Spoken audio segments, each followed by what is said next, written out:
des équipes. Le DFCO repasse en mode championnat ce soir après son élimination en Coupe de France. Fleury n'a plus gagné en national depuis le 19 septembre. Les Franciliens vont-ils se relancer en Bourgogne? Dijon-Fleury, c'est la 12e journée du championnat avec vous sur FFF TV. Je vous souhaite bien sûr une bonne soirée en notre compagnie. Le voici Rivas de la tête qui a décalé Lefebvre et qui accélère très vite, qui a même pris de vitesse au Bongo. Le centre de Lefebvre. Ah, il s'est jeté l'attaquant du FC Fleury, c'était Sadi Boussila. Paul Delecroix qui lève les bras et les mains bien haut et qui donne des consignes. Le corner, il est tiré, il est même très bien tiré pour l'ouverture du score. Ils étaient de plus en plus menaçants. Les joueurs du FC Fleury, eh bien c'est eux qui ouvrent le score après ce but de la tête. Signé du numéro 4, il me semble, c'est Quentin Vogt qui est monté pour placer sa tête et ouvrir le score. Fleury qui frappe fort d'entrée. Action dijonnaise, action et peut-être réaction avec la provocation de Lambeza qui essaye de redresser sa course et qui tire. Ballon contré au départ et capté par Gaël Alette. Il prend un petit peu d'élan, Jordan Marié. Et il joue avec Sami Chouchan. Le centre fort devant le but. Ah, il y a eu une main, bien sûr, dans la surface de réparation. Sanction immédiate et avertissement après cette main de Stéphane Lambès. Jean-Guillaume Dasque qui regarde Yanis Barca en tête à tête face à Gaël Alette qui remporte ce duel. Un tir au centre de la cage repoussé par les pieds du portier du FC Fleury. Décidément ce soir, malheureusement l'affluence en national pour Fleury est toujours un peu compliquée. Chouchan dont le maillot a été retenu clairement par Hugo Aubourg qui avait déjà été averti d'un carton jaune. Voilà un autre tournant de cette rencontre avec la faute d'Hugo Aubourg qui a retenu. Il ne s'est pas caché pour retenir par le maillot Chouchan et Jean-Guillaume Dasque qui était pas loin lui a donné un deuxième avertissement, jaune plus jaune. Adel Lambeza toujours dans ses dribbles et ses grandes chevauchées. Il s'est jeté, Julio Tavares, et Gaston Gérard a retenu son souffle. Retour dans cette ambiance magique du stade Bonal dans quelques instants, sous vos yeux avec déjà beaucoup d'animation autour du thème d'Halloween. Cette formation de Versailles, là il y avait un bon intervalle trouvé, c'est bien joué. Ce jeu à 3, Elson Mendes qui va pouvoir transmettre à Lubao. Le bon dédoublement. Ngata, peut-être ils vont nous refaire le coup de... Et exactement, c'est quasiment le même but que face à Aubagne. Ngata sur le dédoublement qui vient trouver au deuxième poteau Benjamin Gomel, qui reprend de volée, qui va tromper Hugo Barbet. Ça fait déjà 1-0 pour le FCSM. Ouais, le décalage était si limpide que ça ne pouvait que donner une occasion dangereuse par la suite. Et c'est plus qu'une occasion dangereuse. Allez, il va fixer Kalaï. Pied gauche, la frappe de Jawed Kalaï. Soit Aubagne et Orléans, alors là c'était les adversaires directs qui avaient bien aidé. Dégagement de Pébernes, ce ballon qui traîne à l'entrée de la surface avec Otsumo, on connaît sa puissance. Il est parvenu à se retourner, l'ancien joueur de Balagne, et il a de Shelton Guillaume qui a été repris. Gomel face à 3 Versaillais. Bien esselé, ouais, bien joué, il peut y aller tout seul. Il peut y aller tout seul, Benjamin Gomel pour le doublé, il va se présenter. Benjamin Gomel. Et le doublé pour l'ancien Nancéien. Après ce 1-2 magnifique avec Gapi Djoko, il est plus rapide que son adversaire, il vient fixer Barbet et l'ajuster. Ça fait déjà 2-0 pour Sochaux face à Versailles. Romain Basque avec 3 joueurs autour de lui, 3 Sochaliens, le ballon est perdu. Boutoutaou, il y a Djoko. Il est servi, Djoko, la petite fin, Djoko. Attention à ne pas donner le ballon du break. C'est de retrouver Gomel. Ce ballon dans l'axe. Dégagement, Lubao dans ses œuvres, les arabesques. Boutoutaou avec de la réussite et la bonne parade de la part de Barbet. Ouais, bravo Barbet. Avec Kalaï. Ce ballon qui a failli revenir dans la course de Tom Renaud. Romain Basque avec Ben Brahim. Là il y a peut-être un bon coup à jouer. Ben Brahim, ce ballon qui est touché, freiné par Tavares, absolument. Après 2 déplacements, la Berrichonne de Châteauroux est de retour dans son antre, le stade Gaston Petit, où elle s'était imposée pour la première fois de la saison à domicile. C'était face au stade Malherbe de Caen, 2-1, le 26 septembre. Joueur en forme ces derniers matchs. Trinquer, en jeu court, a essayé de tirer le tir de Malorinok.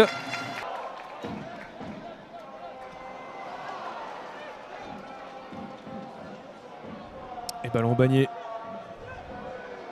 Avec beaucoup de facilité. Ce but, il est sublime, il est absolument sublime de Noémie Chibani.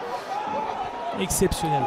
Quelle passivité de cette équipe de Châteauroux et cette frappe majestueuse de Noémie Chibani, le défenseur central qui a remonté quasiment qui a remonté d'une 60aine de mètres. Chaban et Bentoumi, c'est plutôt des joueurs cotés à la base, mais par rapport à leur système, ils rentrent beaucoup à l'intérieur. On le voit coulisser, oui. Et ce qui est problématique parce qu'ils se retrouvent. Attention avec ce ballon pour qui va être contré. Ouais. Enriti. Oh, c'est bien tiré au second poteau, ça a failli surprendre Jordan Gilles et ça va être ressorti par les Aubagnais. Son adversaire dans cette deuxième mi-temps, Chaban qui va frapper, ça va être à quelques centimètres du poteau de Lucas Lavallée. Lui, il n'a qu'une idée en tête. Hein. Voilà. Dès qu'il a un ballon dans le dernier tiers du terrain, c'est d'éliminer. Chaban qui laisse filer pour El Kadouri. El Kadouri qui va faire quelques passements de jambes là, il va revenir en arrière avec Hamek. Attention à lui les gars. Hamek qui a le temps de frapper, qui va permettre à Aubagne de mener 2-0. Superbe frappe de Mohamed Hamek. Hamek, la classe, franchement. Décidément, 2 buts magnifiques pour Aubagne ce soir. Mais il ne faut pas laisser faire, il y a 20 mètres du but, c'est un très bon joueur. Et encore une fois, quelle passivité de cette équipe de Châteauroux, Mohamed Hamek. Incroyable ce deuxième but pour Aubagne Herbel. Et non, c'est Chaban, pardon. Oh, attention avec cette super enchaînement du capitaine Mohamed Nehari, décidément. Festival de buts magnifique pour les Aubagnais ce soir. Oh là là. Quelle incroyable reprise de volée de Mohamed Nehari. Ils ont marqué 3 buts. La volée, elle est... faut la mettre quand même. Mais par contre, Temba Mpinda, mais quelle passivité. Je crois qu'il a toujours joué à Aubagne, Mehdi Maglout. Ça aurait peut-être une bonne occasion pour Châteauroux. La tête. Oh, et Jordan Gilles qui a... Bizarre. Peut-être piqué, mais qui n'était pas forcément... Il n'a pas pris de risque, le gardien. Le club a l'habitude de ce championnat, c'est ce par quoi il est passé. Et je pense que c'est forcément fondamental de retenir les leçons du passé. Et là, ils le font de bien belle manière. Ah, on a très peu d'arrêt de jeu, très peu de touches. C'est très long ça comme contrôle de Slimani. Première intention dans la surface de réparation, contrôle pas optimal, mais la conclusion est sublime d'Ousmane Dramé. Punir encore et toujours sur un ballon qui traîne sur une zone extrêmement compliquée. C'est quasiment le copier-coller du 1-0 face au Stade Briochin, sauf que cette fois-ci, c'est à la 7e minute. Et le Paris très Atlético déjà devant en profitant de ce cadeau de Slimani. C'est là où ils ont progressé ces dernières semaines. C'est sur cette spontanéité qu'il manquait clairement en début, enfin en tout cas pas au début de championnat, parce qu'ils sont rentrés dans le championnat tambour battant et puis après il y a eu ce creux, et dans ce creux il y avait ce manque de spontanéité, ce manque de créativité. Slimani pour ce corner en premier poteau, Meyer laisse passer, tout le monde laisse passer auprès, Germain Salon intervient. Aération du jeu complètement de l'autre côté, l'opposé cherché, trouvé par Cheikh Traoré pour la montée de Loïs Martins. Frappe enroulée du pied droit, superbe envolée et claquette de Teddy Boulindi. La situation un peu compliquée et pourtant le ballon vit toujours en faveur des Burgiens. Pembele, le bon contrôle et la frappe enchaînée. Tony Pembele sur le poteau. Et avec 2 blocs qui sont très ouverts. Attention. Et très ouverts avec une superbe passe de Meyer dans la profondeur pour Boumaoui. Solution de 1 partout au bout de son pied après un crochet et un centre en retrait parfait pour Benjamin Bezic. 4e but en national pour un garçon qui n'a débloqué son compteur qu'à la première journée contre Châteauroux justement. Est-ce que le scénario de début août est de retour avec les mêmes acteurs? 48e minute, la réponse pour le moment est oui. Et là on le voit, hein, le porteur de balle, voilà, on n'est pas sur les appuis, on glisse un petit peu, on est loin de tous les porteurs, même Yongo qui ne suit pas Bezic. Là, justement, ces Parisiens qui étaient rentrés tambour battant dans cette première période, et ben à l'inverse, du coup, laisse réellement l'autoroute du soleil et du bonheur pour les Burgiens. Thiago Castro va pouvoir bientôt faire se montrer du côté du Paris 13 Atlético. Pour le moment, c'est corner en faveur de Bourg. Bezic est devant la ligne, reprise de volée au-dessus, mais encore une grosse alerte avec la reprise de Mohamed Sylla. À toi, à moi dans ce moment un peu brouillon, confus, qui permet visiblement de rejouer dans le couloir d'Ambroise Oyongo. Ouais, c'est bien joué, voilà, c'est là qu'on l'aime, Oyongo. C'est là qu'on l'aime. Dans un angle improbable, un buteur qui peut l'être tout autant, peu importe qui marque. Seul le score est important et Oyongo le sait mieux que personne. Dans ce coin fermé, il débloque tout à la 81e. Les deux formations font leur apparition justement sur ce terrain du stade Charles Massot, du stade Massot-Goumo. Le centre pour la tête, la première frappe cadrée. Seydou. Bien fait là, Wad qui pénètre à la moitié de cette surface. Wad, la frappe enroulée, elle passe au-dessus. Là voilà, la première vraie situation à l'Éponyte après 8 minutes de jeu. Qui arrive avec un peu de réussite malgré tout sur Irabor. Allez, Irabor peut-être pour se présenter face à Patron. Irabor, la frappe, elle est contrée. La deuxième tentative, elle passe au-dessus. Oh, il y avait mieux à faire pour Selim Akal et derrière ça s'est tamponné. On va appeler les soigneurs du côté de Monsieur Barenton. Mais tout part d'un joli 1-2. Allez, c'est parti, premier poteau, une tête et le but. La tête, elle est signée Jordan Tell, il me semble. Premier poteau, premier servi. C'était au milieu d'une forêt de joueurs du Puy-Foot, tête piquée. Et vu l'accolade entre Piccolo et Jordan Tell, on peut penser que c'est Jordan Tell qui ouvre le score. Le centre, Jordan Tell par Paul Wad. Sauf en rentrant le centre de Paul Wad pour une tête, mais elle n'est pas cadrée. C'était Seydou, il me semble. Centre de Fatih au second poteau pour Akal qui va laisser à Goumo aux abords de la surface de réparation. Goumo en retrait pour Djemo, le centre de Djemo pour la tête. Elle n'est pas cadrée, il doit réussir à faire mieux. Rodriguez sur cette action. Alors est-ce qu'il a hésité à mettre une tête parce qu'on lui parle derrière. Et le jeu se poursuit avec Goumo. Ouh là là là, il y a une faute. Et il y aura deux cartons. Oh, il va être exclu. Il va être exclu pour avoir pesté le carton rouge, la tuile pour Djemo qui a été réclamé auprès de l'arbitre. Ah, le capitaine Pono qui vient mettre une balle dans le pied de son équipe. Situation de 2-0 à décanter pour Nicolas Mercier, le petit ballon. Bien joué pour El Khimiri. El Khimiri qui est dans cette surface de réparation. El Khimiri qui a été à deux doigts de faire le break, mais qui a été peut-être un petit peu gourmand en voulant dribbler le gardien. Attention de ne pas la regretter celle-ci. Toujours au sol, en train de se faire soigner.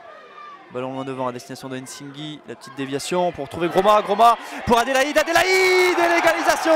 La belle histoire d'Adélaïde qui est de retour après une grave blessure et qui profite de se blesser sur le côté Tutu. 10 contre 10 et le Puy en profite à 3 minutes de la fin de cette partie pour revenir à un partout. Le premier but d'Adélaïde dans cette saison de N1, il avait déjà marqué le week-end dernier en Coupe de France. On va la revoir, la déviation intéressante d'Nsingui. Groma qui passe devant son vis-à-vis intelligemment, qui donne à Adélaïde qui... Alors évidemment il a marqué les plus durs Adélaïde, mais qui trompe Patron et ça fait un partout. Les 22 acteurs de cette rencontre, les Briochins tout en bleu, les Canets tout en blanc. Stade Briochin, Stade Malherbe de Caen, l'affiche de cette 12e journée du National 2025-2026. à Fred Aubert. La plupart des hommes de Guillaume Alanou, et on va aller les chercher justement. Ce ballon dans le dos de la défense a été dévié par Gandouillet. La récupération Fati dans un premier temps, puis dans un second, toujours le ballon, Michael Fati pour aller trouver Royao à l'entrée de la surface pour ajuster Anthony Mandrea et aller au bout de cette situation et ouvrir le score ici à Fred Aubert et faire exploser les tribunes. Les Griffons sont devant. Et la récupération encore et toujours assez rapide de la part des Briochins depuis quelques minutes. Et attention à ce ballon avec Charles-André Royao. Il y a un 2 contre 2. Il va attendre l'appel de Fati, s'en servir avec le crochet. Revenir peut-être sur son pied droit. Les passements de jambes, la frappe. Et c'est pour Anthony Mandrea.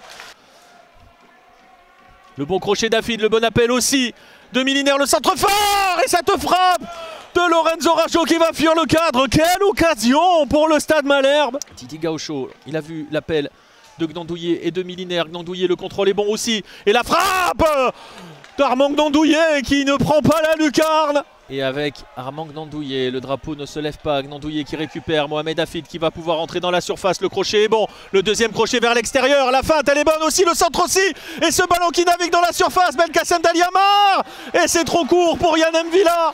La possibilité peut-être d'aller contrer pour Léo Yobé. Oh, la nouvelle possibilité qu'elle passe de Léo Yobé pour Arthur Zakarian. Il y a un 2 contre 2 à jouer sur le contre. Zakarian qui va pouvoir éliminer peut-être et ouvrir vers Mickaël Fati. Fati le contrôle, la frappe croisée. Anthony Mandrea qui intervient. Mais pour l'instant le ballon est cané avec Miliner à l'entrée de la surface. Didi Gaocho, la possibilité de décaler Vinicius Gomez qui est passé à droite, le bon crochet, il va entrer dans la surface avec Diakité, le centre fort et ce ballon dans la surface et l'arrivée dans un second temps de Vinicius Gomez et le sauvetage sur la ligne incroyable de Matteo Rabuel. Il y a du monde dans la surface, il y a 4 briochins, il y en a un au point de pénalty et l'intervention magistrale d'Anthony Mandrea qui maintient le Stade Malherbe à flot.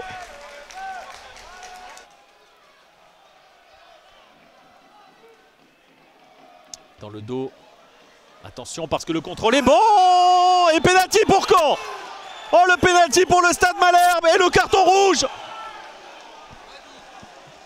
pour Madigundo Diakité, le capitaine, le patron du Stade Malherbe Caen face à Franck Lostis. 86 minutes de jeu et le ballon plein axe pour permettre au Canet de revenir dans la partie et de nous offrir un final absolument spectaculaire.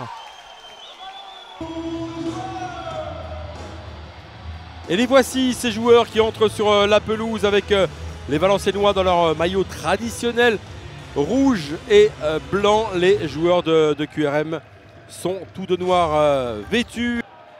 Voilà qui est fait. Le centre deuxième poteau justement pour Diliwidi. Diliwidi qui récupère le ballon, qui va pouvoir frapper. Oh, l'arrêt de Jean Louchet, façon gardien de but du handball.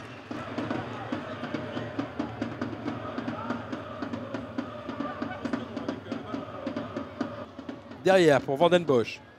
Vanden Bosch qui remet sur Ndjike. Et l'intervention de Jean Louchet sur cette frappe impeccable, la frappe enroulée de Ndjike.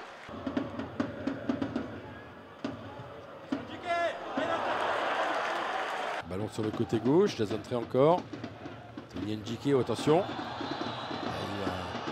Un pied haut de Jason Ndjike sur Alain Epielé. Et ça sera... Oh, monsieur l'arbitre a le carton rouge en main.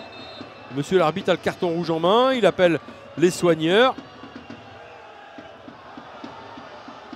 Et un carton rouge. Carton rouge pour Tony Ndjike. Allez, deuxième possibilité pour Alain Epielé. On a franchi le cap de la demi-heure de jeu. Allez, toujours au point de pénalty cette fois-ci, l'intervention. Et le but inscrit par Mabrouk Rouaille qui marque une nouvelle fois. Ah non, c'est Loïc Landre, pardon. Loïc Landre qui marque et qui ouvre le score en faveur de Valenciennes. Ça fait 1-0, but du défenseur central de cette formation, l'un des joueurs expérimentés du VAFC.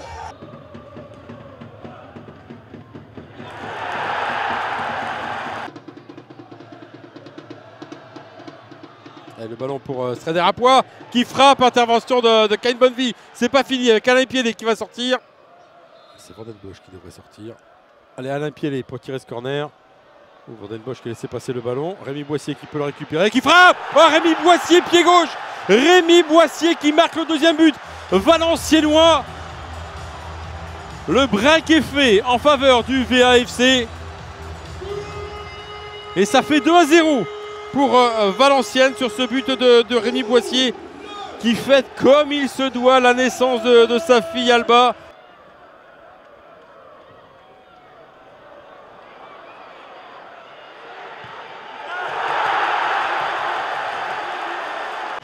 Allez, l'entrée des deux équipes, la fin de cette 12e journée de National commence ici. Allez, Amada qui tente de trouver un partenaire, ça va arriver jusqu'à Esbaï qui lui met ce ballon dans la surface avec l'œil. Et Villefranche qui vient marquer le premier but de ce match. C'est signé Babacar Leye qui reprend ce ballon et qui trompe Temperton. Ça fait 1-0 pour les Tigres caladois qui ont rugi. Ouais, c'est bien joué de la part des Caladois hein, qui... Il a été trop joueur Le là-dessus. défenseur central, et oui. Ouais, il a été trop joueur parce que je pense qu'il y avait autre chose à faire. Pas forcément habituel. Allez, la chevauchée d'Amadou Bassi. Et il continue Bassi. Il continue la frappe de Bassi et l'envolée de Sullivan Péan pour sortir ce ballon. Corner pour le FCR. Il a mis à contribution suite à cette chevauchée fantastique. Amadou Bassi avec ses grands segments. Ça va redonner du baume au cœur à tout le monde. De l'entrain, du dynamisme. Et Louzif qui est passé. Et le contre pour les Caladois. Mourad Louzif qui part au but avec ce ballon, la frappe directe. Lui aussi, il a été gourmand. Louzif. Ah oui, très gourmand. Il a été gourmand parce que il y a Ley sur le côté gauche qui lui fait signe. Combiné, il faut faire du jeu un peu plus combiné pour mettre. Attention ce ballon pour Charlaby. L'égalisation rouennaise signé Charlaby, sa première de la saison, son premier but, première fois décisif avec le FCR, et ça fait un but partout à 43 minutes de jeu. Ouais, c'est une bonne passe intérieure de la surface de réparation. Charlaby s'est pas posé de question, c'est emmené le ballon du pied gauche et a transformé l'essai. Allez, tout de suite. Voilà. Et cette fin de mi-temps est à l'avantage des Rouennais avec le centre. Et Clément Bassin qui met ce ballon au-dessus. Incroyable situation pour le FCR. Incroyable, parce que ça aurait été presque le, pas le hold-up, mais ça aurait été le scénario idéal.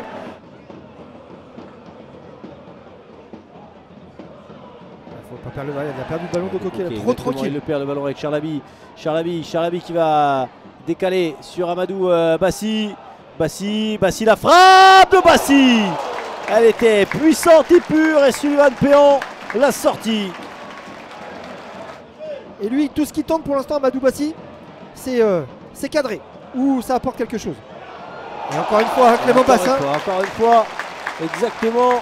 Sullivan Péan qui est mis à contribution, mais qui maîtrise, qui pour l'instant fait les arrêts décisifs. Et joué par Rocha. Attention, Janton qui va prendre sa chance. La frappe de Janton Péan qui repousse. Ndeke qui a de la qualité de percussion, qualité de provocation. Et Bassi lui aussi aura provoqué tout le match avec la frappe de Bassi. Et celle-là elle finit au fond des filets. Et le FCR qui prend l'avantage, 2-1 à 10 minutes de la fin. Amadou Bassi. Ouais, c'est tout logique hein. Depuis qu'il est rentré, il met à mal tout le monde, il est en pleine confiance.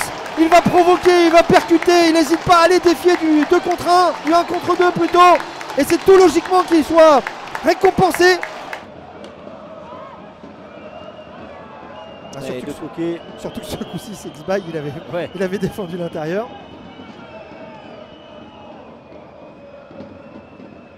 Et Bouzaboucha qui est pris, attention à Testu qui traîne dans la surface, Temperton, c'est pas fini. La frappe et encore l'arrêt de Temperton. Salué par le public, c'était chaud devant la cage rouennaise. Il en restera peut-être pour les Caladois. C'est ça aussi, ces valeurs rouennaises, c'est que ce que je disais précédemment, c'est quand le collectif tangue un peu, il y a une individualité qui sort du lot et qui permet à Rouen de mener. Et c'est terminé. Le coup de sifflet final, la délivrance. Rouen a 7 points d'avance sur ses poursuivants après 12 journées. Ce leader du national est incroyable.